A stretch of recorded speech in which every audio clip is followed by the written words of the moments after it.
और 14 तारीख को आज खत्म हुआ था। और उस जो शिविर का जो आ, वो था, ये विषय, मुक्ति कौन पथे, बाबा साहब का एक लेक्चर है 1936 में जो दिया था बाबा साहब ने। आ, तो वो विषय था। लेकिन आज जो मैं अपना जो विषय लेने वाला हूँ, जो आपके सामने अपने जो विचार मैं पेश करने वाला हूँ, तो वो वो भी बाबा साहब का ही है। ये बाबा साहब के एक भगवान बुद्ध और उनके धम्म का भविष्य, तो वो उससे लिया गया है। तो उसमें मैंने देखा कि जो 4 कसौटियां हैं जो बाबा साहब ने बताई हैं। तो पहले मैं कसौटियों का मैं मतलब बताना चाहूँगा। अ, बाबा साहब ने इस छोटे से मतलब स्पीच में उन्होंने ये बताने का प्रयास किया है कि कई धर्मों की तुलना बौद्ध धर्म से की है। और बाबा साहब ने ये भी तुलना की है कि मतलब ये जो हमारा जो मुक्ति का जो ये सॉरी, मतलब कौन सा ऐसा धर्म है जिससे कि मेरा स्वयं का भला हो, मेरे देश का, समाज का, सबका भला हो। तो वो कौन सा धर्म हो सकता है? तो बाबा साहब ने इसको जांचने के लिए 4 कसौटी बताई हैं। कसौटी का मतलब ये है कि चिंतन करने के बाद, मतलब कसौटी पे कसने के बाद कसौटी का मतलब है अपने चिंतन के माध्यम से, चिंतन कि कैसे कैसे ये हमें फायदा करेगा नहीं करेगा। और कसने के बाद फिर उसके बाद वो निष्कर्ष निकालते हैं कि हाँ, वास्तव में ये मेरे लिए फायदेमंद है, तो इसलिए मुझे उसको अपने जीवन में इम्प्लीमेंट करना चाहिए, उसको अपने आचरण में ढालना चाहिए। ऐसा बाबा साहब ने बताने का प्रयास किया। तो जैसे ये जस्ट ऐसी ही है, जैसे मान लो जैसे प्रज्ञा जो होती है, उसके मतलब 3 तरह की प्रज्ञा होती है ना। सबसे पहले शुरू में प्रज्ञा, शुरू में सुन लेते, सबको सुन लेते हैं, सारे धर्मों को सुन लेते हैं, पढ़ लेते हैं, हैं? फिर है चिंतन में प्रज्ञा।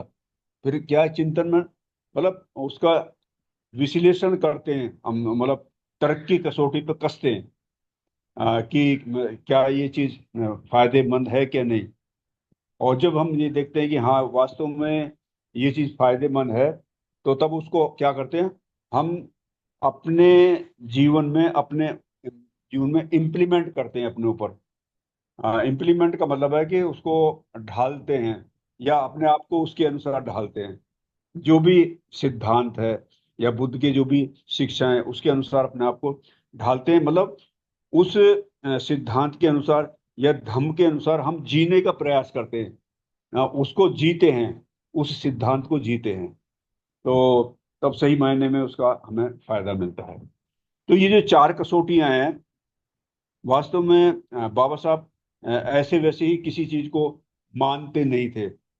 जब तक उनको अपनी तरक्की कसौटी पे कसने के बाद वो सही प्रतीत नहीं होती थी, तब वो मानते नहीं थे। और तो इसलिए उन्होंने 4 कसौटियां हम सबको, पूरे समाज को, पूरे देश को दी हैं कि इन तरक्की कसौटियों पे कसने के बाद ही आप किसी बात को मानो। तो वो तरक्की कसौटियां कौन कौन सी है, मैं उसको बताने का मैं प्रयास करना करूंगा। तो सबसे पहली कसौटी होती है, मतलब समाज को एक सूत्र में बांधने के लिए। एक सूत्र का मतलब है इकट्ठा लाने के लिए, समाज को इकट्ठा लाने के लिए। तो किस चीज की जरूरत पड़ती है? या तो नैतिकता का सिद्धांत लागू होता है, या फिर कानून के द्वारा। अब आप हम देखते हैं कि जैसे पूरा जो समाज है या पूरा भारत देश है, तो या तो नैतिकता के दायरे में मतलब एक हो सकता है, नैतिकता के दायरे में, या फिर कानून के द्वारा उनको एक मतलब एकता के सूत्र में बांधा जाता है। तो मैं ये बताना चाहता हूँ कि जैसे जो ये मॉरलिटी है, नैतिकता है, तो इसके इसके मानने वाले ज्यादा लोग होते हैं। मॉरलिटी को मानने वाले ज्यादातर लोग मॉरलिटी को सपोर्ट करने वाले होते हैं। लेकिन कुछ ही लोग होते हैं जो उस मॉरलिटी को नहीं मानते। तो वो उनको उनके लिए क्या है? उनके लिए फिर कानून है। कानून के माध्यम से फिर उनको मतलब उस दायरे में या उस समानता के दायरे में लाया जाता है। अदरवाइज वो उस उस लाइन में खड़ा होना नहीं चाहते, जो मॉरलिटी वाली लाइन है। मैं इसे एक छोटे से एग्जाम्पल के द्वारा बताने का मैं प्रयास करूंगा कि कैसे आदमी उसको मॉरलिटी को ना मान करके और कानून को मानने से कैसे, किन बाध्यता के कारण वो उसको मानने के लिए विवश हो जाता है। तो होता क्या है कि जैसे हमारे हम सब के जीवन की बात है कि बहुत सारी ऐसी बातें होती हैं। जैसे अ, हम हमें टैक्स भरना पड़ता है, सरकारी, जैसे गवर्नमेंट एम्प्लॉई है या दूसरे भी किसी तरह भी काम करने वाले लोग हैं, तो जो इनकम होती है तो इनकम पर टैक्स लगता है, जिसे इनकम टैक्स कहते हैं। तो इनकम टैक्स वो देना नहीं चाहते। मतलब ये नहीं क्योंकि पैसा मेरा, और उसको उसको सरकार के यहाँ जाए, तो उसको बचाने के लिए वो सोचते हैं मतलब कैसे बचाया जाए, कैसे। तो कुछ लोग होते हैं कि वो उसको बचाने के लिए कोई ना कोई तरकीब निकालते हैं। लेकिन ज्यादातर जो लोग तीन तरह से लोग सोचते हैं। हाँ, सोच तो एक तरह का तो ये ऐसा सोचते हैं कि मैं जो हूँ, मतलब अगर मैं टैक्स में बचाने का या टैक्स की चोरी करने का मैं प्रयास करूंगा, तो मुझे मुझे कानून सजा देगा। कल को मैं पकड़ा जाऊंगा, पकड़ा जाना ही है, तो स्वाभाविक है कानून के द्वारा उसको सजा मिल सकती है। तो ये सोच करके मुझे कानून के द्वारा सजा मिलेगी, इसलिए वो क्या है, वो टैक्स की चोरी नहीं करता और वो टैक्स भर देता है। लेकिन मन तो है उसका बचाने का या चोरी करने का। दूसरे दूसरे प्रकार के ऐसे लोग होते हैं कि वो सही मायने में देखा जाए, मतलब वो भी इसी तरह वो टैक्स बचा चोरी करना चाहते हैं। लेकिन उनको उनको डर किसका रहता है? समाज का डर। समाज का डर ये रहता है कि कल को मतलब मेरे समाज में पता लगेगा, तो मेरी जो प्रेस्टीज है, मेरी जो इज्जत है, वो दाव पर लग जाएगी। बड़ी मुश्किल से इज्जत कमाई है इतने सालों में। अगर मैंने टैक्स की चोरी करी और कल को लोगों को पता लगा, तो पता लगते ही क्या है, मैं उनकी निगाह में गिर जाऊंगा। मेरे प्रति इमेज जो है गलत बना लेंगे लोग। तो इसलिए वो क्या काम करता है, वो टैक्स को भर देता है। मन तो है उसका चोरी करने का, टैक्स की चोरी करने का, लेकिन क्या है कि उसे कानून का डर है, उसे समाज का डर है। तो इन दोनों लोगों को समाज और कानून का डर है, इसीलिए वे लोग टैक्स भर देते हैं या जमा करा देते हैं। लेकिन एक तीसरे प्रकार का व्यक्ति होता है, उसको उसको लगता है कि मुझे टैक्स भरना चाहिए, मुझे देना चाहिए टैक्स। क्योंकि इस टैक्स से ही क्या, हमारे बहुत सारे जो जो काम है, सरकारी काम है, जो क्या नहीं, कि सोशल काम होते हैं, तो वो सोशल काम जो है इसी टैक्स के माध्यम से होते हैं। यदि हम टैक्स नहीं भरेंगे, तो सोशल काम जो देश में होता है वो पिछड़ जाएंगे या कम होंगे। तो इसलिए वो अपना नैतिक दायित्व समझता है। नैतिक दायित्व नैतिक दायित्व समझ करके, मतलब उसके पीछे कोई लालच नहीं है, कोई लालच नहीं है, इसलिए वो नैतिक दायित्व समझ करके वो टैक्स पेमेंट करता है।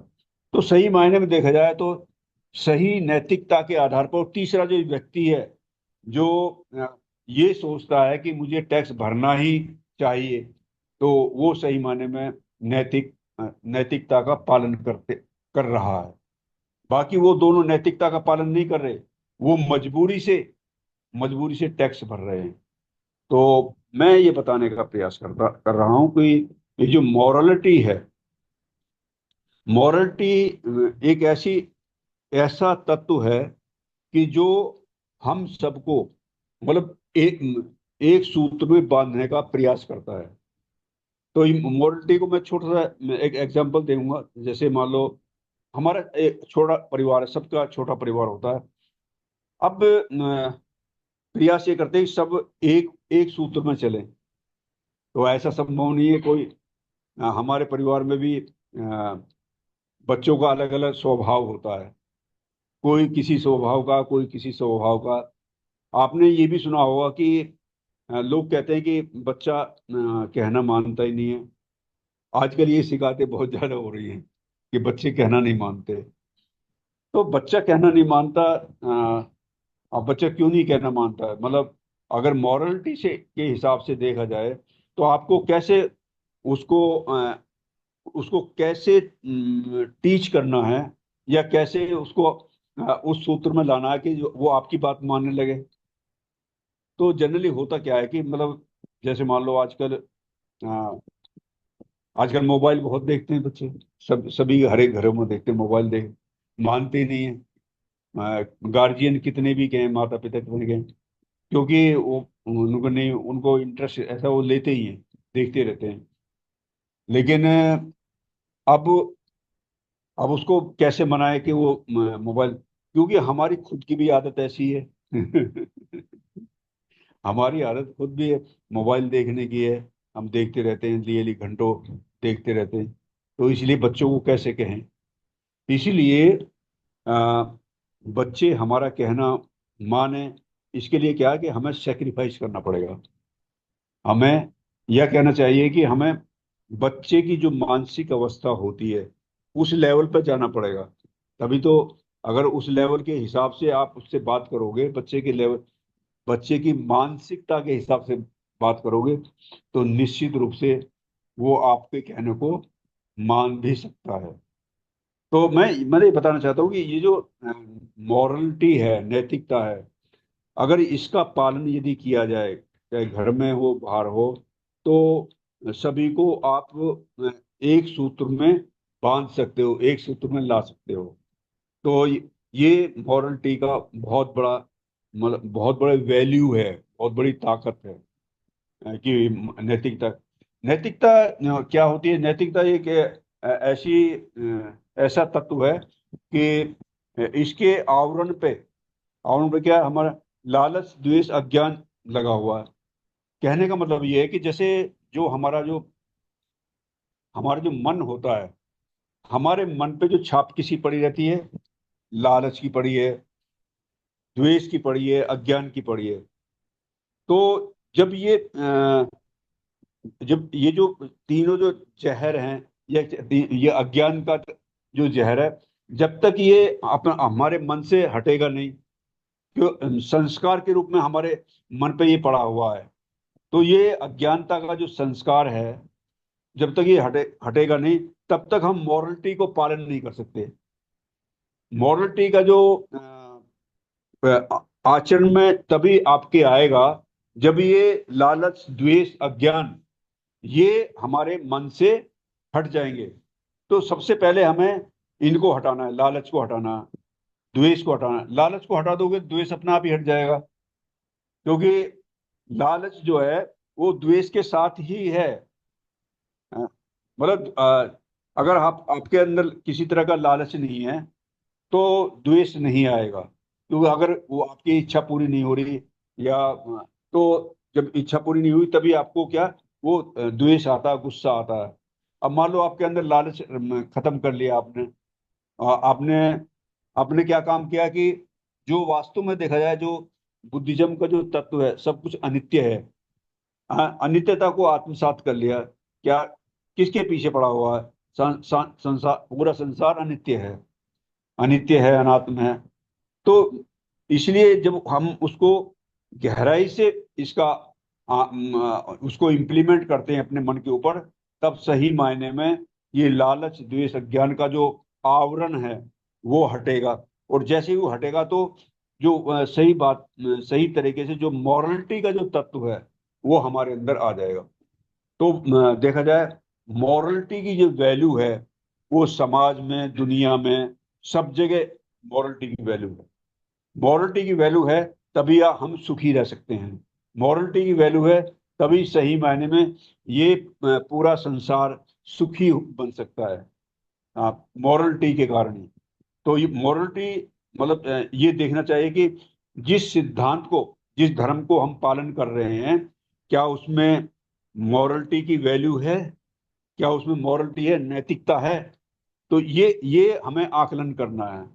तो हम यदि देखा जाए, जैसे हिंदू धर्म का है, हिंदू धर्म में मॉरलिटी कहाँ है?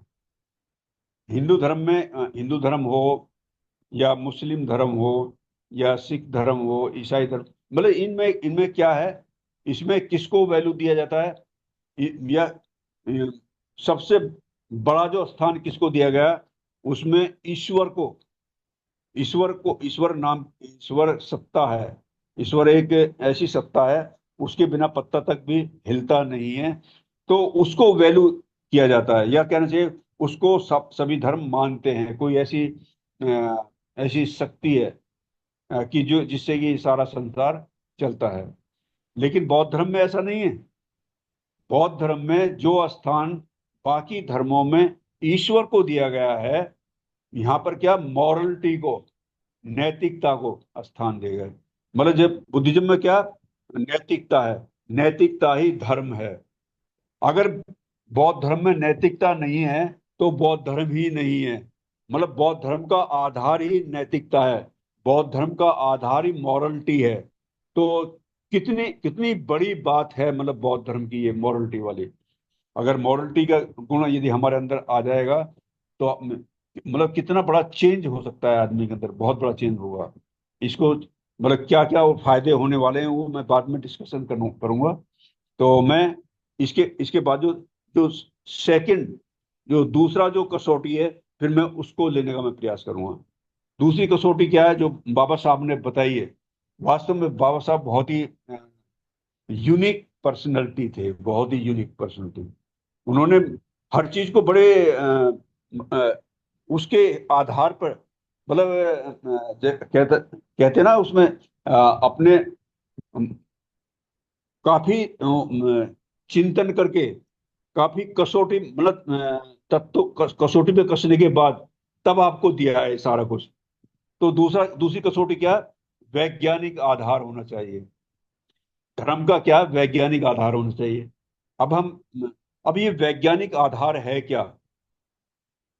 वैज्ञानिक आधार का मतलब ये होता है कि सभी वस्तुएं, मतलब जो भी संसार में जो भी एग्जिस्टेंस, जो भी अब टेक्नोलॉजी का जमाना हम सब देखते हैं ना, जैसे मोबाइल है, टेक्नोलॉजी है, खेती करने के नई नई टेक्नोलॉजी है, वाहन है, हर हर चीज में, स्पेस में, मतलब हर जगह क्या, विज्ञान का युग है।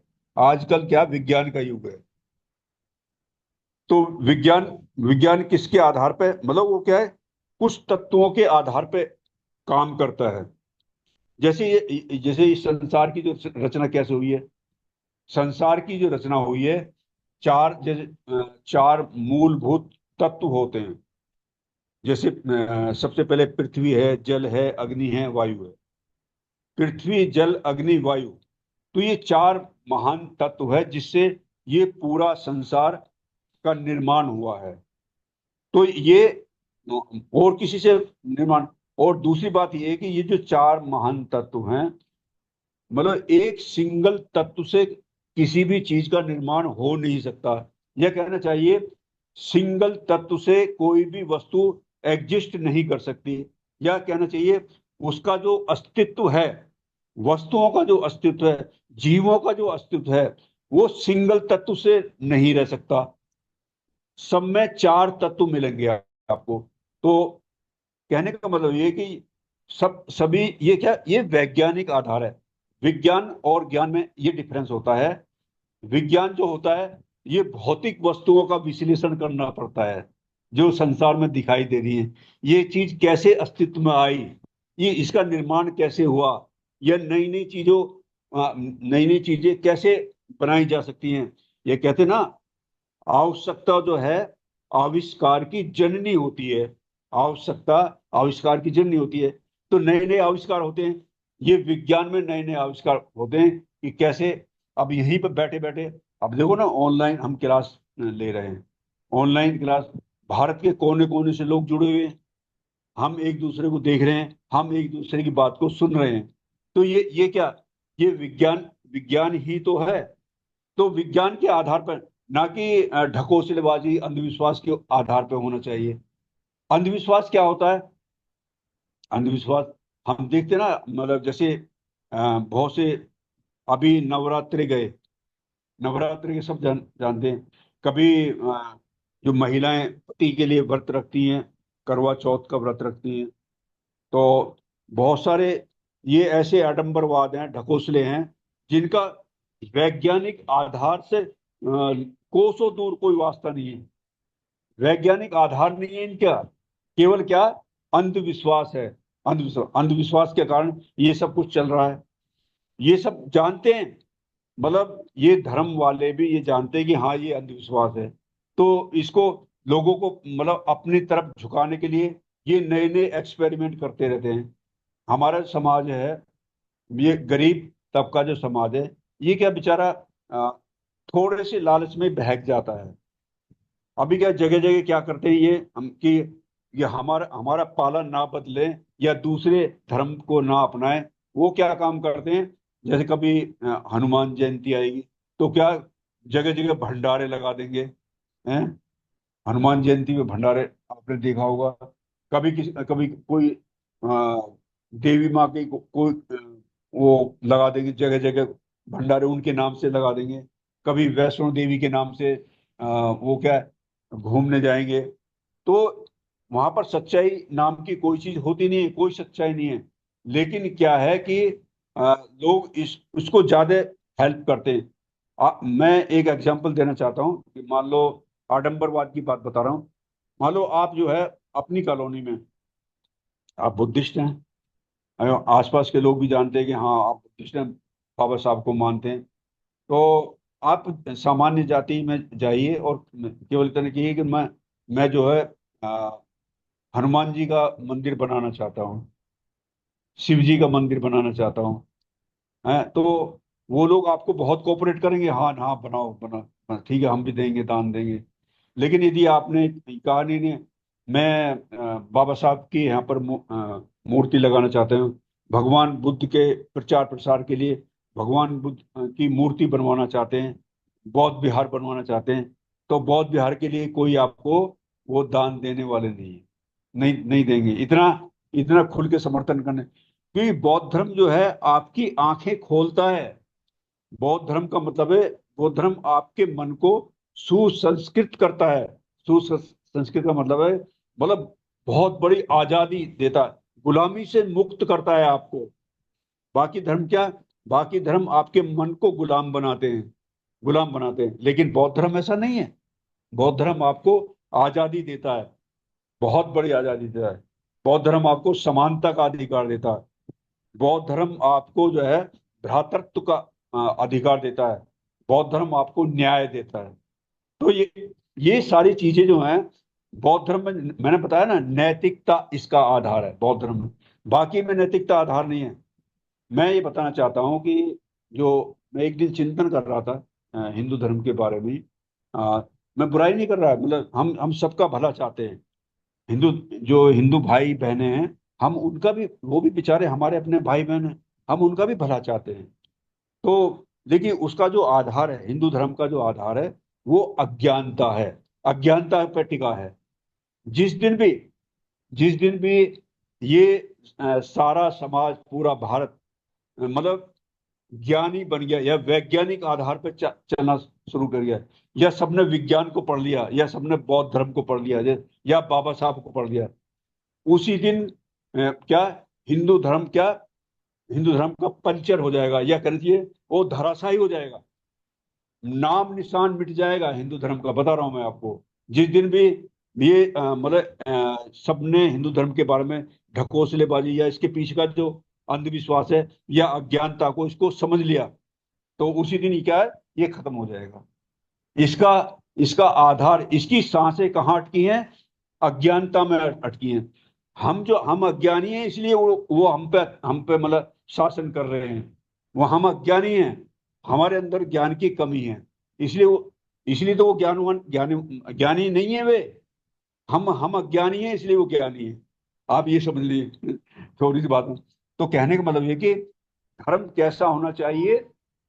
वैज्ञानिक आधार होना चाहिए। वैज्ञानिक आधार की कसौटी पे कसने के बाद यदि वो सही उतरता है, सबके फायदे के लिए आता है, तो तभी सही मायने में उसको हमें इम्प्लीमेंट करना चाहिए, हमें उसको आचरण में ढालना चाहिए, तभी सबका भला होगा। नंबर 3 की जो कसौटी है, नंबर 3 की कसौटी क्या है? नंबर 3 पे जो कसौटी जो बाबा साहब ने बताई है कि जो जो मॉरलिटी जो है, जो मॉरलिटी के जो 3 आधार हैं, मॉरलिटी के 3 आधार कौन कौन से हैं? उसमें जैसे वो प्रियम्बल है ना, प्रियम्बल का जो हमारा जो संविधान है, संविधान का जो प्रियम्बल है, तो वो मॉरलिटी के आधार हैं। मॉरलिटी के आधार कौन से हैं? मतलब स्वतंत्रता, समानता, बंधुत्व और न्याय। तो ये कैसे होता है? स्वतंत्रता, मतलब बौद्ध धर्म में क्या है? स्वतंत्रता होनी चाहिए। मतलब मन की ट्रेनिंग ही तो है बौद्ध धर्म में। मन स्वतंत्र होना चाहिए। बाबा साहब के हिसाब से बाबा साहब बहुत कुछ करना चाहते थे, समाज के लिए, देश के लिए बहुत कुछ करना चाहते थे। हमारा मन सुसंस्कृत होना चाहिए, आजाद होना चाहिए, स्वतंत्र होना चाहिए। मतलब गुलाम नहीं रहना चाहिए किसी के प्रति भी, कि कभी ईश्वर के वाद में फंस गया, कभी आडंबरवाद में फंस गया, कभी किसी किसी के प्रेशर में आ गया। ऐसा नहीं है। हमारा मन जो क्या है, स्वतंत्र होना चाहिए। तो ये नैतिक आधार है उसका, तीन तीन चार जो और दूसरा क्या है? स्वतंत्रता के साथ क्या? समानता का होना चाहिए। समानता क्या होती है? समानता का मतलब ये है कि जैसा मैं हूं ऐसा ही दूसरा भैया। जैसे मेरा मन करता है, जब मैं चाहता हूं कि मेरा कोई इंसल्ट ना करे, बेइज्जती ना करे, मेरे मेरे को सब प्यार करें, तो जैसा मैं चाहता हूं वैसे ही दूसरे भी चाहते हैं। तो अब मुझे भी ऐसा व्यवहार करना चाहिए, जो मैं चाहता हूं वैसे ही दूसरों के प्रति करें। तो बदले में हमें क्या मिलेगा? हमें रेस्पॉन्स वैसे ही तो मिलेगा जो जैसा हम बोते हैं। मान लो आपके अंदर मैत्री का तत्व है, आपके अंदर बहुत ही अच्छा समानता का तत्व, स्वतंत्रता का तत्व है, और आप वैसे ही आचरण कर रहे हो दूसरों के प्रति, तो आपको बदले में क्या मिलेगा? बदले में वही तो मिलेगा जो आप दे रहे हो। या गलत गलत चीज तो मिलेगी नहीं। आप बहुत प्यार से बात कर रहे हो दूसरों से, तो दूसरा भी कहेगा यार ये तो बहुत ही अच्छा आदमी है, तो वो भी प्यार से बात करेगा। तो ये समानता का जो तत्व होता है, थैंक यू, समानता का जो तत्व होता है, ये वास्तव में देखा जाए ये बहुत बड़ा महान तत्व है। जो समानता नहीं है भारत में, भारत में न्याय नहीं है। बाबा साहब ने क्या कहा? बाबा साहब ने कहा अगर ऊपर के जो 3 महान मॉरलिटी के जो आधार तत्व हैं, स्वतंत्रता, समानता और बंधुत्व, यदि इन तीनों का हम आचरण करते हैं, हम तीनों का पालन करते हैं, तो निश्चित रूप से भारत में न्याय होगा। भारत में न्याय नहीं है, मैं निश्चित रूप से बता रहा हूं, भारत में न्याय मिलता ही नहीं है। चाहे किसी भी कोर्ट में चले जाओ, मैं दावे के साथ कह सकता हूं, मैं दावे के साथ कह सकता हूं भारत में न्याय नहीं मिलता। फिर होता क्या है? भारत में फैसला होता है, फैसला दिया जाता है। जिस भारत देश में जो आप जो यहाँ जो मंदिर बनाए जाते हैं, मतलब इतने बड़ा इशू, जो आस्था के आधार पर फैसला कर रहे हैं, आस्था के आधार पर फैसला कर रहे हैं, वो न्याय थोड़ी है, वो न्याय नहीं है। तो यहाँ पर क्या है कि यहाँ यहाँ न्याय नहीं मिलता। इसलिए बाबा साहब ने संविधान में ये 3 जो मॉरलिटी के जो तत्व हैं, जो मतलब स्वतंत्रता, समानता और बंधुत्व, जब इनका हम आचरण में पालन करेंगे, तब सही मायने में हम न्यायिक बनेंगे। हम सही मायने में हम अपने प्रति भी न्याय करेंगे और दूसरों के प्रति भी न्याय कर सकते हैं। तो हमें, भाइयों बहनों, हमें इन जो तीन जो मॉरलिटी के महान तत्व है, इसका आचरण करना चाहिए। निश्चित रूप से जब हम इसका आचरण करेंगे तो हमें न्याय मिल सकता है। तो बहुत बड़ी बात, बहुत बड़ा तत्व बाबा साहब ने यहाँ मतलब चुन के हमारे लिए लाए हैं कि हमें हमें कैसा धर्म चाहिए। हमें कैसा धर्म चाहिए? हमें ऐसा धर्म चाहिए जिसमें स्वतंत्रता हो, मन की स्वतंत्रता हो। हम कहीं भी जाएं, कहीं भी रहें, कुछ भी खाएं, जो हमें मन कर रहा है वो खाएं। कोई कोई पाबंदी ना लगाए, तो हम अपने हिसाब से जिए। तो इस तरह की स्वतंत्रता कौन सी धर्म में हमें मिलती है? ये हमारे सोचने का विषय है।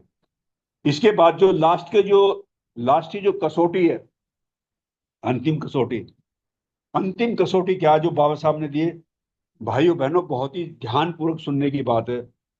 हमारा जो समाज है बहुत ही गरीब है, गरीब समाज है। पैसा नहीं है, निर्धनता है। ये जो अभी जो कुछ समाज में चमक दमक दिखाई देती है, ये ये कुछ ही 50-60 साल की ही है। इससे पहले का, और ये जो अभी जो दरवाजे बंद होते जा रहे हैं, हम सब जानते हैं, मैं ज्यादा कहना नहीं चाहता। मतलब ये जो नौकरियों के दरवाजे बंद होते जा रहे हैं, बंद करने का सारा हिसाब किताब कर दिया है। तो कहने का मतलब है कि धर्म ऐसा होना चाहिए जो निर्धनता का समर्थन न करे। बाकी धर्मों में क्या होता है? बाकी धर्मों में आपने सुना होगा कि जो जो जितना ज्यादा गरीब होता है, वो उतना ही भगवान के पास होता है, नजदीक होता है, ईश्वर के करीब रहता है। आप कहीं ना कहीं ये सेंटेंस जरूर सुना होगा आपने। जो मतलब जो गरीब आदमी है वही ईमानदार होता है, जो गरीब आदमी है वही भगवान के ज्यादा करीब है। तो उसके उसकी जो मुक्ति है वो बहुत जल्दी होती है। ये क्या बेहुदा मतलब एक तरह से लॉजिक है। तो कोई आदमी गरीब होना चाहेगा? नहीं होना चाहेगा। बाबा साहब खुद ही इस पे बहुत ही ज्यादा दबाव डालते कि हमें गरीब नहीं, गरीबी का समर्थन बाबा साहब ने कभी नहीं करा। बाबा साहब ने हमेशा इसका, हमारे पास अच्छे संसाधन होने चाहिए, हमारे पास अच्छा पहना होना चाहिए, अच्छा खान पीन होना चाहिए, हर चीज की व्यवस्था हमारे पास होनी चाहिए। जो हमारी रिक्वायरमेंट है, हमारे शरीर की रिक्वायरमेंट है, हमारे मन की रिक्वायरमेंट है, हमारे बच्चों की रिक्वायरमेंट है, वो सारी रिक्वायरमेंट हमारे पास होनी चाहिए। ये बाबा साहब का कहना है। तो बाबा साहब का कहना है कि ऐसे धर्म का समर्थन कभी नहीं करना चाहिए जो गरीबी का समर्थन करता हो। बाकी धर्मों में आपने कई धर्मों के बारे में सुना होगा, वो गरीबी का समर्थन करते हैं कि गरीब, जो आदमी जितना ज्यादा गरीब रहेगा वो उतना ही ज्यादा भगवान के नजदीक रहता है, वो उतना ही ज्यादा सुखी रहता है, बहुत ही आराम से जाके सोता है। ऐसा बाबा साहब ने कभी नहीं कहा। तो जब जब आदमी गरीब रहता, मान लो सपोज करो किसी के पास बहुत पैसा है, बहुत अथा पैसा है, तो वो पैसे का दान करे और किसी को दे, तो ये तो अच्छी बात है। पैसा है तो दान करा, अच्छी बात है। अब आपके पास पैसा है ही नहीं, तो आप क्या दोगे? जो आदमी गरीबी में जीता है उसी को पता रहता है कि अ, कितने अपनी इच्छाओं को मारने के बाद उसका खाने को जी, अच्छी चीज खाने को जी करता है, लेकिन बेचारा नहीं खा सकता। अच्छे स्थान पे, अच्छे मकान में रहने को मन करता है, नहीं रह सकता।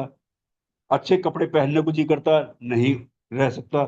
कहने का मतलब यह है कि हमें ऐसे धर्म का समर्थन करना चाहिए जो गरीबी का समर्थन ना करे।